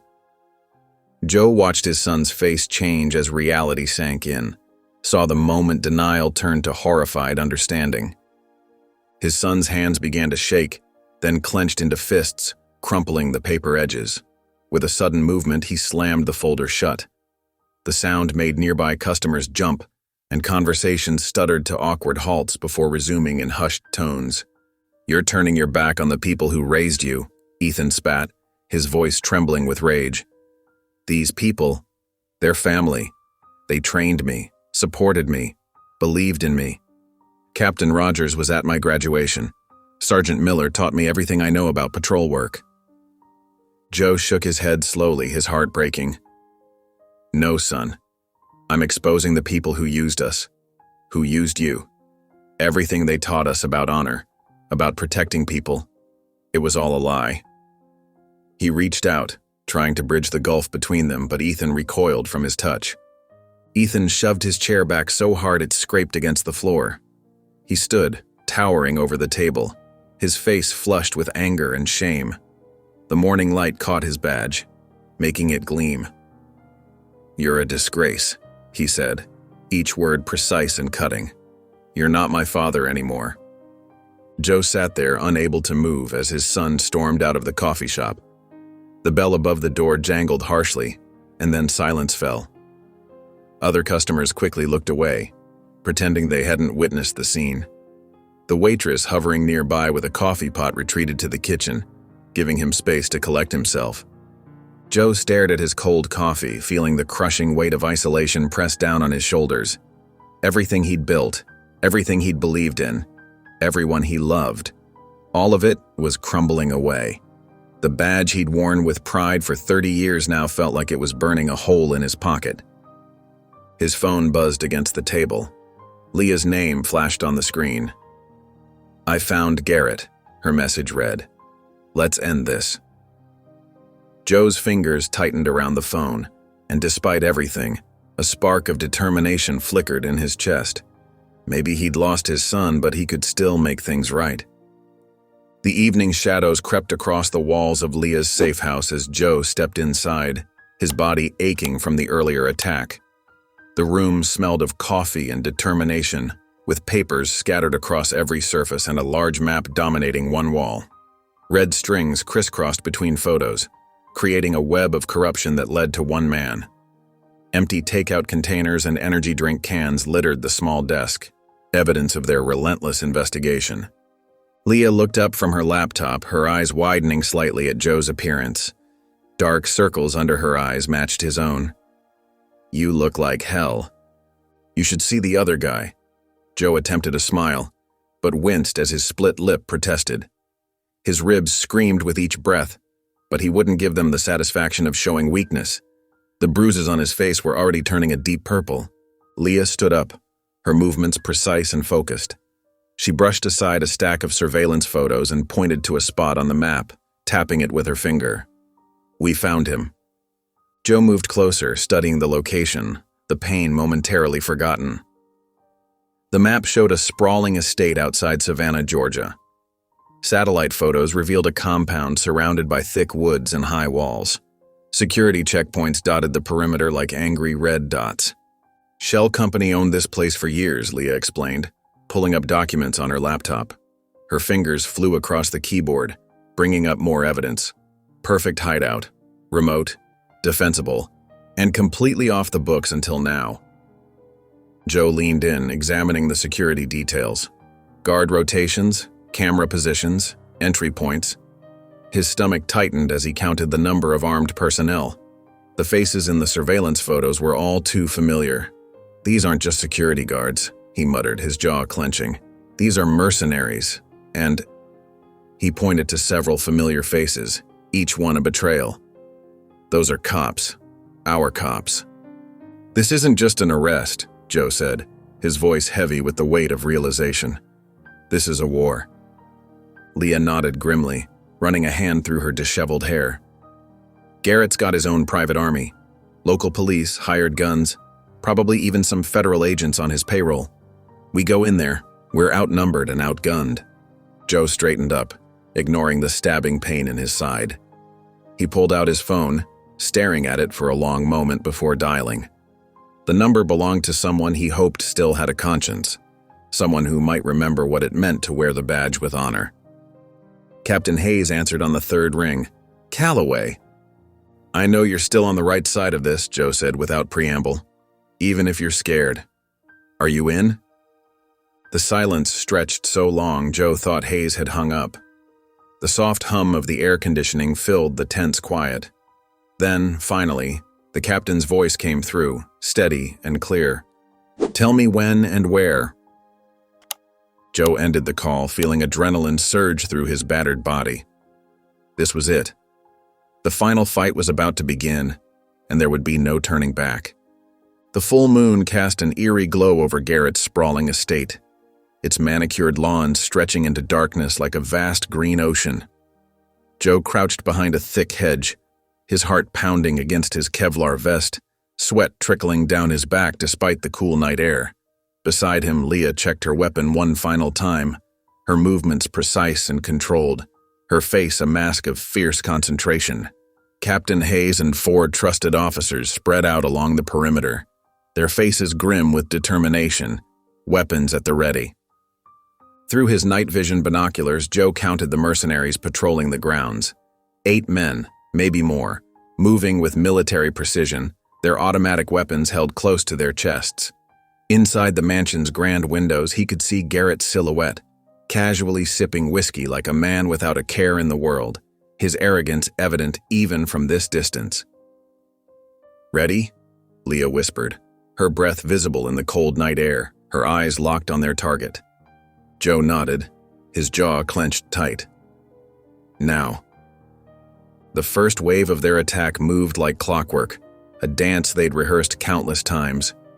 2 silenced shots from Leah's rifle dropped the nearest guards without a sound, their bodies crumpling to the damp grass. Joe signaled Hayes, who triggered the diversion, a controlled explosion at the front gate that lit up the night sky like daybreak and sent shockwaves through the ground, rattling windows and teeth alike. Chaos erupted instantly. Mercenaries shouted orders in multiple languages, their boots pounding on gravel as they rushed toward the explosion. Gunfire erupted from multiple directions, bullets whizzing past like angry hornets as Joe and Leah sprinted toward the mansion's side entrance, staying low and moving fast. They moved through the house room by room, their training evident in every fluid motion, checking corners and covering each other with practiced efficiency. Leah took down a mercenary with a swift combination of moves that left him unconscious, his weapon clattering uselessly to the floor. "Still got it," she muttered, stepping over his body, her breathing barely elevated. Joe rounded a corner and spotted Richard DeLuca, Garrett's right-hand man, running toward a hidden door behind an ornate tapestry. Without hesitation, Joe gave chase, his legs burning as he pursued the man through the mansion's maze-like corridors, past priceless artwork and antique furniture. DeLuca was fast, but Joe was fueled by years of pent-up rage and determination. He tackled him just as they reached a back stairwell, both men crashing hard against the marble floor with a bone-jarring impact. They struggled violently, but Joe gained the upper hand, pressing his service weapon against DeLuca's temple, his knee digging into the man's chest. "Where's Garrett?" Joe demanded, his voice raw with exertion and fury. DeLuca's laugh came out wet and red, his expensive suit now torn and dirty. "You're too late," he spat, blood staining his perfect white teeth, his eyes gleaming with malicious satisfaction. "He knew you were coming. He's already gone." Joe felt his stomach drop as the implications hit him like a physical blow. Somewhere in the distance, gunfire continued to echo through the mansion's halls, but all he could hear was the sound of failure ringing in his ears, the bitter taste of defeat filling his mouth. The private jet's engines hummed in the midnight air, its sleek form gleaming under the floodlights. Judge Thomas Garrett walked across the tarmac with measured steps, his expensive leather shoes clicking against the concrete. His face showed no fear, only the practiced calm of a man who'd spent decades believing he was above the law. The pilot stood at attention near the stairs. Everything was ready. In a few hours, Garrett would be sipping cocktails in a country with no extradition treaty. He allowed himself a small smile. Crack. The jet's windshield exploded in a spiderweb of broken glass. Garrett stumbled backward, his composure finally cracking. From behind a fuel truck, Leah Carter emerged, her gun trained steadily on his chest. "Going somewhere?" Her voice carried across the tarmac, cold and precise. Garrett straightened his tie, trying to reclaim his dignity. "Agent Carter? Or should I say, former Agent Carter?" His smile returned, though smaller now. "This is a private airfield. You're trespassing." "Funny, that's not your biggest crime tonight." Leah kept her weapon level as she approached. Garrett's eyes darted toward the terminal building, looking for his security team, no doubt, but they wouldn't be coming. Joe had made sure of that. "You don't have proof, Carter. You have nothing." Garrett's voice carried the same authoritative tone he'd used from the bench for 30 years. The voice that had dismissed cases, buried evidence, and sent innocent people to jail while letting monsters walk free. Leah reached into her jacket with her free hand and pulled out a thick manila folder. She tossed it at his feet. Papers spilled out across the tarmac, bank statements, property deeds, signed documents, witness statements. Years of evidence finally seeing the light. Joe stepped out from behind the jet, his own weapon drawn. The sight of his former mentor standing there, finally cornered, made his chest tight. "You think you're untouchable," he said. but you're just another crook in cuffs." Garrett's facade cracked completely. His face twisted with rage as he looked between them. "You ungrateful bastard," he snarled at Joe. "I made you. Everything you are, you owe to me." "No," Joe said. "You used me. You used all of us." Blue and red lights suddenly flooded the airfield as FBI vehicles swarmed in from all directions. Agent Monroe stepped out of the lead car, flanked by tactical teams. Garrett's shoulders slumped as the handcuffs clicked around his wrists. But as they led him toward the waiting vehicles, he turned to lock eyes with Joe one final time. "You're making a mistake, Calloway. The people protecting me, they're bigger than you think." Joe stood his ground, unflinching. "Good, let them come." The morning sun cast long shadows across the courthouse steps as Judge Thomas Garrett, dressed in a bright orange jumpsuit, shuffled through the main entrance. His hands and feet were shackled, the chains rattling with each step. Joe Calloway stood at the back of the crowd watching his former mentors fall from grace. Gone was Garrett's commanding presence, his perfectly tailored suits, his air of authority. Now he looked small, old, defeated. The sight stirred something complicated in Joe's chest. Not quite satisfaction, not quite sadness. Just a hollow ache where respect had once lived. Inside the courthouse, whispers followed Joe through the halls. Some people nodded in approval, others turned away in disgust. A young clerk reached out to shake his hand, calling him a hero. An older bailiff, someone he'd known for years, spat at his feet.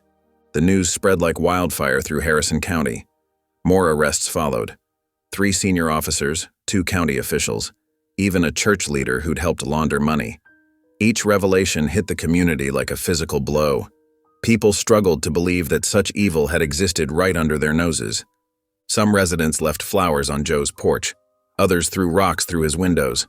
Signs appeared in yards, some praising his courage, others condemning him as a traitor. The town split down the middle, neighbor against neighbor, friend against friend. At the FBI office in Atlanta, Leah Carter packed up her desk. She'd been offered a consulting position with a victims advocacy group. "Time to help people a different way," she told Joe over the phone. Her voice sounded lighter, unburdened. That evening, Joe sat alone in his living room, the house quiet except for the ticking of an old clock. His police badge lay on the coffee table, catching the last rays of sunlight through the window. 28 years of service condensed into a small piece of metal. He picked up the badge, feeling its familiar weight one last time. Everything it had once meant to him, honor, duty, justice, felt different now. Tainted. Changed. Without ceremony, Joe placed the badge back on the table. He stood up, walked to the door, and didn't look back. His time wearing that shield was over. The streetlights cast a soft glow on the wet pavement as Joe pulled up to Leah's apartment building. Rain pattered against his windshield, matching the rhythm of his uncertain heart. He sat there for a moment, staring at the resignation letter on the passenger seat. The crisp, white envelope held 15 years of his life, now coming to an end. With a deep breath, he grabbed the letter and stepped out into the drizzle. The walk to Leah's door felt longer than usual, each step heavy with the weight of change. When he knocked, Leah opened the door quickly as if she'd been expecting him. She leaned against the doorframe, eyebrow raised. "Didn't expect to see you again," she said, but her tone suggested otherwise. Joe held out the envelope. "I'm done with Harrison County," he said simply. Then, with more conviction, "But I'm not done with this fight." Leah's expression softened. She stepped back, gesturing for him to come inside. Her apartment was neat but lived in, case files still scattered across her coffee table. She walked over and picked up a thick manila folder. "Good," she said, a smile playing at the corners of her mouth. "Because I have something for you." She tossed the folder onto the table between them. Joe picked it up, curiosity getting the better of him. Inside was an official-looking document with the FBI seal at the top. His eyes widened as he realized what he was looking at, a job offer. "I told you we needed someone who understands what's broken," Leah said quietly, watching his reaction. Joe exhaled slowly, feeling the weight of the moment. This wasn't just a job offer. It was a chance at redemption, a way to make things right, to fight the corruption he'd unknowingly protected for so long. He looked up at Leah, who was watching him with knowing eyes. This woman, whom he'd once arrested out of ignorance and prejudice, was now offering him a path forward. The irony wasn't lost on him. Standing up, Joe extended his hand. "So when do I start?" Leah's face broke into a genuine grin as she grasped his hand firmly. "Right now." In that handshake, both felt the shift, from adversaries to allies, from distrust to partnership. The real work was just beginning. The courtroom buzzed with tension as Joe Calloway settled into a hard wooden bench at the back. Sunlight filtered through tall windows, casting harsh shadows across Judge Thomas Garrett's face as deputies led him to the defendant's table. The orange jumpsuit hung loose on his frame, making him look smaller somehow, less imposing than when he'd worn his judicial robes. Reporters scribbled in notepads while sketch artists captured Garrett's fallen expression. The gallery was packed shoulder to shoulder with townspeople, some shooting dirty looks at Joe, others nodding in quiet support. He ignored them all, focusing instead on Garrett's defense team, 3 sharp-suited lawyers with leather briefcases that probably cost more than Joe's car. When Leah Carter took the stand, the room fell silent. She wore a crisp blue blazer, her posture straight and confident as she was sworn in. Joe could see Garrett's lead attorney, James Morrison, practically salivating at the chance to tear her apart. "Ms. Carter," Morrison began, his voice dripping with false courtesy, "isn't it true that you were terminated from the FBI under suspicion of taking bribes?" "Those allegations were proven false," Leah replied evenly. "They were fabricated by your client's organization to discredit me." Morrison pressed harder, bringing up every mistake, every questionable call in her career. But Leah remained unshaken. When the prosecution's turn came, she methodically laid out the evidence. Bank statements showing millions flowing through shell companies, fake charities funneling money offshore, young girls trafficked across state lines. Garrett maintained his smug expression throughout her testimony, as if nothing could touch him, until Leah mentioned the recording. "The prosecution would like to enter Exhibit 47, the district attorney announced. A recorded phone call between the defendant and Richard DeLuca, dated March 15th. Garrett's face drained of color as his own voice filled the courtroom. "Clean it up. Make sure nothing leads back to us. And Richard, make it look like an accident this time." The jury members shifted uncomfortably in their seats. Some couldn't even look at Garrett anymore. His smirk finally cracked, replaced by something darker, fear. As the bailiff called an end to the day's proceedings, Garrett was led past Joe's bench. He paused, chains rattling. "You think this is over?" he sneered, his voice low and threatening. Joe met his former mentor's gaze steadily, unmoved by the hatred he saw there. "No," he replied, "but for you, it's damn close." The soft glow of a table lamp cast long shadows across Leah's apartment as she sat across from Joe, bourbon glass in hand. The amber liquid caught the light as she took a slow sip, her eyes never leaving his face. Between them, a crisp white envelope lay on the coffee table like a challenge. Leah reached forward and slid it toward him. "You've been doing this job without the badge for weeks now. Might as well make it official." Joe stared at the envelope, his weathered hands resting on his knees. 30 years of wearing a different badge had left its mark. The calluses from his service weapon, the slight tremor from too many late-night stakeouts fueled by cheap coffee. "I don't know about this," he muttered, finally picking up the envelope. The FBI letterhead stared back at him, bold and official. "What's there to know?" Leah asked, leaning back in her chair. "You're already neck-deep in federal cases. The only difference is now you'll get paid for it." Joe pulled out the contract, scanning the terms. Special agent, federal jurisdiction, a salary that made his police pension look like pocket change. His throat felt tight. "I'm a cop," he said quietly. "It's all I've ever been." "No," Leah corrected, pouring another finger of bourbon into both their glasses. "You're someone who fights for justice. The title doesn't matter." Joe ran his thumb over the edge of the paper. Everything in him screamed that this wasn't who he was. He'd spent 3 decades following a rulebook that turned out to be written by corrupt men. Now here he was, about to join the very agency he used to resent for interfering in local matters. "You gonna sign it or not, Calloway?" Leah smirked over her glass. "Some of us don't have all night." Joe picked up the pen she'd left beside the envelope. It felt heavy in his hand. With one signature, everything would change. Again. But maybe that was the point. He signed. Joe Calloway stood in his empty living room, the morning sun streaming through bare windows.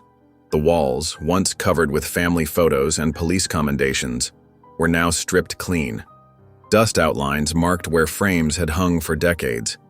His footsteps echoed on the hardwood floors as he made one final walk through. 30 years of memories lived in these walls. The corner where his son took his first steps, the kitchen table where he'd solved countless cases over late-night coffee, the worn spot on the couch where he'd fallen asleep watching baseball games. All of it, gone now. He locked the front door one last time, the key feeling heavy in his hand. The sold sign in the yard seemed to mock everything he'd built here. But there was no going back. Not after everything that happened. Walking down Main Street, Joe felt the stares. Mrs. Peterson at the grocery store quickly looked away when he passed, pretending to reorganize the produce display. Tom at the diner, who'd served him breakfast nearly every morning for 20 years, suddenly became very interested in wiping down the counter. "Traitor," someone muttered as he passed the barber shop. Joe kept walking, head high. Outside the pharmacy, an elderly man spat on the sidewalk near his feet. Joe didn't flinch. He'd expected this. When you expose corruption in a small town, you become the enemy to those who benefited from it. But then he saw her, Maria Santos, clutching her young son's hand as they walked toward him. Joe remembered her brother's case, one of many that Garrett had buried. Instead of avoiding his gaze like the others, she pulled her son closer and looked directly at Joe. "Thank you," she whispered as they passed, her voice thick with emotion, "for telling the truth." Joe nodded once, a lump forming in his throat. This was why he'd done it. Not for praise or recognition, but for people like Maria who deserved justice. Back at his truck, Leah Carter sat in the passenger seat, scrolling through her phone. She looked up as he approached, raising an eyebrow at his expression. "You okay?" she asked as he climbed in. "Yeah," Joe replied, gripping the steering wheel. "Just saying goodbye." Leah glanced at him. "Where to?" Joe started the engine, the familiar rumble matching his determination. "Wherever the next fight is." The gleaming glass and steel of the FBI headquarters towered above Joe Calloway as he walked through the security checkpoint. His new badge felt heavy against his chest. Not the familiar weight of his old police shield, but something different. Something that meant real change. Inside, the bustling office hummed with activity. Agents moved purposefully between desks, their conversations a mix of case details and operational planning. Computer screens displayed data streams and surveillance footage. This was a far cry from the dusty filing cabinets and coffee-stained desks of Harrison County. "Different from what you're used to, huh?" Leah appeared beside him, a knowing smile on her face. She'd been right. He did belong here, even if it still felt strange. "Like comparing a pickup truck to a Ferrari," Joe admitted, following her through the maze of workstations. They reached a glass-walled conference room where 3 other agents sat waiting. Leah made quick introductions. "Team, meet Joe Calloway, former Harrison County PD, now one of us. Joe, meet Special Agents Thompson, Rodriguez, and Chen." The agents nodded professionally, already treating him as one of their own. No sideways glances, no whispered comments about being a traitor. Here, taking down corruption wasn't betrayal, it was the mission. Leah pulled out a thick manila folder and handed it to Joe. "Ready for your first official case?" Joe took the file, feeling its weight. Inside were photographs, financial records, and surveillance reports. The target, a network of judges and politicians across 3 states, all connected to a series of suspicious deaths and missing person cases. "Looks familiar," Joe said quietly, thinking of Garrett. "That's why you're here," Leah replied. "You've seen how deep this goes. You know what to look for." Joe flipped through the pages, recognizing the patterns. Shell companies, offshore accounts, missing witnesses. It was Garrett's playbook on a larger scale. These people think they're untouchable, Leah continued. They've got friends in high places, political connections, dirty cops on their payroll. Joe looked up from the file, meeting her eyes. Good thing we're not cops anymore. Leah smiled, that same determined smile she'd had when they first took down Garrett. Exactly. No more jurisdictional boundaries. No more political pressure to look the other way. This time, we go all the way to the top. Joe closed the file, his mind already mapping out the investigation. This was why he was here. Not to write tickets or make routine arrests, but to fight the real monsters, the ones hiding behind badges and gavels. Let's get to work, he said, ready to begin. The dim light of the DC bar cast long shadows across worn wooden tables as Joe Calloway nursed his bourbon. Across from him, Leah Carter swirled her whiskey, ice cubes clinking against the glass. The familiar sounds of bar chatter and classic rock filled the comfortable silence between them. You think we actually made a difference? Joe asked, a hint of a smirk playing at his lips. The question had been nagging at him since they'd left Harrison County behind. Leah shrugged, her expression thoughtful. A little, but there's always another fight. She took a slow sip of her drink. Garrett was just one piece of a much bigger puzzle. Joe nodded, remembering the look in Garrett's eyes as they led him away in handcuffs. Still can't believe how deep it went. All those years right under my nose. That's how they operate, Leah said. Hide in plain sight, use respect and authority as shields. She paused, studying her glass. At least now we're fighting it from the right side. The moment was interrupted by a sharp buzz. Leah's phone vibrated against the wooden table. She picked it up, her face immediately darkening as she read the message. We got a problem, she said, her voice dropping low. Without explanation, she slid the phone across the table. Joe picked it up, scanning the message. His stomach tightened as he read the name. This wasn't just another corrupt official or local crime ring. This target had connections in places that made Garrett look like small-time criminal. The implications made his head spin. They're sure about this? He asked, sliding the phone back. Leah nodded grimly. Triple verified, and it gets worse. She leaned forward, lowering her voice further. The people protecting this one? They make our old friends look like amateurs. Joe absorbed this, feeling the familiar surge of determination rising in his chest. He'd come too far to back down now. Without a word, he finished his bourbon in one swift motion and grabbed his coat. Looks like we've got work to do, he said, standing up. Leah smirked, following his lead. Took you long enough. She pulled on her jacket, leaving cash on the table for their drinks. They walked out of the bar together, stepping into the cool DC night. The next fight was waiting, and they were ready. Joe Calloway pushes through the glass doors of the FBI's Organized Crime and Corruption Task Force, his new badge feeling foreign against his hip. The sleek, modern office space is a far cry from the worn-down precinct he called home for 3 decades. Agents in crisp suits bustle past him, their conversations a mix of case details and tech jargon he barely understands. Leah Carter stands in a doorway, arms crossed, watching him with that knowing smirk he's come to recognize. Feeling lost, rookie? Joe adjusts his tie, another new addition he's not quite comfortable with. Try old as hell. His voice carries a self-deprecating chuckle. Leah pushes off the doorframe and gestures toward a conference room. Come on, time to meet the team. Inside, 5 agents sit around a polished table, their expressions a mix of curiosity and skepticism. Joe recognizes the type. They're wondering what an old, small-town cop is doing in their elite unit. Assistant Director Mark O'Connell, a stern-faced man in his 50s, stands at the head of the table.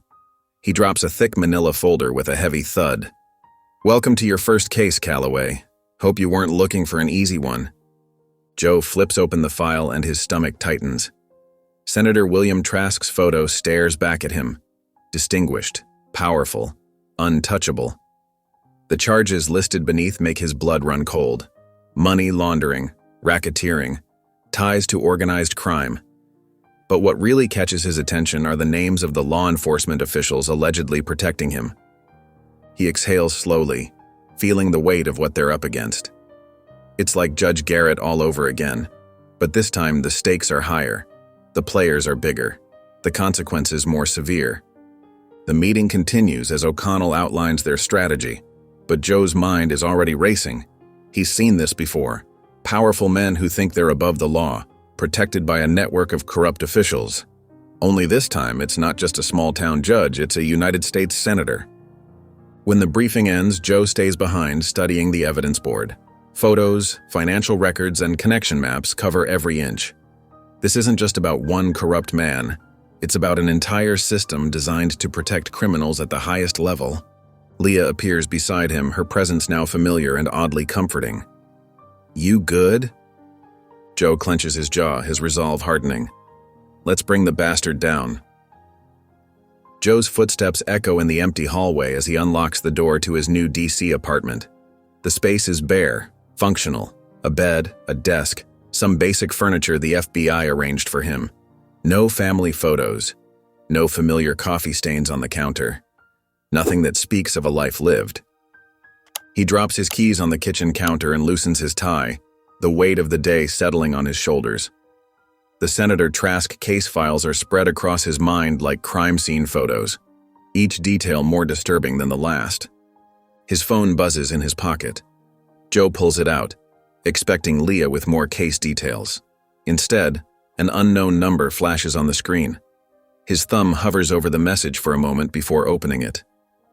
"You should have stayed retired, Calloway." Below the text is a photo that makes his pulse quicken. Him and Leah walking out of the FBI building just hours ago. The angle suggests it was taken from across the street, probably with a long-range lens. Professional surveillance. Joe's jaw tightens as he studies the image. This isn't like Harrison County, where threats came from dirty cops who telegraphed their punches. These people operate in shadows, with resources that make his old department look like a high school security team. His fingers are already dialing Leah's number. She picks up on the second ring. "Carter." "We've got a problem," Joe says, moving away from the windows. "Someone's watching us. Just got a message with surveillance photos from today." Leah's voice turns sharp. "Send it to me, now." Joe forwards the message, then starts methodically checking his windows, drawing blinds, testing locks. "These aren't small-town thugs, Leah. This is different." "Welcome to the big leagues, Calloway." Leah's voice is grim. "This is what happens when you go after people with real power. They don't just threaten, they make examples." Joe checks his service weapon, making sure it's loaded and within reach. He settles into a chair in the darkened living room, his back to the wall, eyes on the door. The threat doesn't frighten him, not really. Back in Harrison County, he had everything to lose. His reputation, his career, his place in the community. Now, he's already lost it all. "I'll have our tech team trace the number," Leah says, "but don't expect much. These people know how to stay hidden." "Let them hide," Joe replies, his voice steady. "We'll find them anyway." 2 weeks later, Joe and Leah sit in a dimly lit room of an unmarked safe house somewhere outside D.C. The location is need-to-know only. Their informant, Marcus Chen, former aide to Senator Trask, wrings his hands nervously as he places a small USB drive on the scratched wooden table between them. "This has everything," Marcus says, his voice barely above a whisper. "Financial records, meeting transcripts, surveillance footage, but if you use it..." He glances over his shoulder, though they're completely alone. "You won't just take down Trask. You'll be at war with people you can't even name." Leah picks up the drive, turning it over in her hands. Her expression is unreadable, but Joe notices the slight tension in her shoulders. She plugs the drive into her encrypted laptop, and they watch as files begin populating the screen. Names scroll past. Judges, police chiefs, corporate executives. Bank transfers linking shell companies to intelligence agencies. Evidence of systematic bribery reaching into every corner of law enforcement and government. Each document reveals another layer of corruption, another tentacle of this massive machine designed to protect the powerful. Joe's stomach tightens as he realizes what they're looking at. This isn't just about one corrupt senator. It's not even about a network of corrupt officials. It's an entire system, built over decades, designed to keep power concentrated in the hands of those who abuse it. These accounts, Leah mutters, pointing to a series of offshore transfers. They're linked to 3 different intelligence agencies. And look at these shell companies. They're being used to funnel money through major corporations, law firms, even charitable foundations. Joe leans back in his chair, the weight of understanding settling on him like a heavy blanket. This won't end, will it? He asks, though he already knows the answer. Leah shakes her head slowly, her eyes still fixed on the screen. Not in our lifetime. The silence that follows feels heavy, meaningful. Joe stares at the laptop, at the evidence of corruption so vast it seems almost impossible to fight. Everything he thought he knew about justice, about right and wrong, seems small compared to this. He closes the laptop with a quiet click, exhales slowly, then looks at Leah. Then let's get to work. The screen fades to black. If you enjoyed the story of Joe, I hand-picked this next story that you will enjoy. Please don't miss this one. If you enjoyed the story of Joe, I hand-picked this next story that you will enjoy. Please don't miss this one. Click here to watch it.